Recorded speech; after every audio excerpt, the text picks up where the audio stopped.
மாடு கட்டி பால கறந்து வச்சா பால் திரிஞ்சு போனதுன்னு சொன்னாங்க.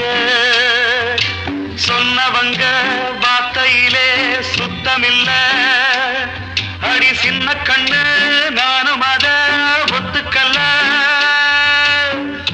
உச்சி வகுந்தெடுத்து பிச்சி பூ வச்ச கிளி பச்சமலை பக்கத்தில மேயிடுன்னு சொன்னாங்க.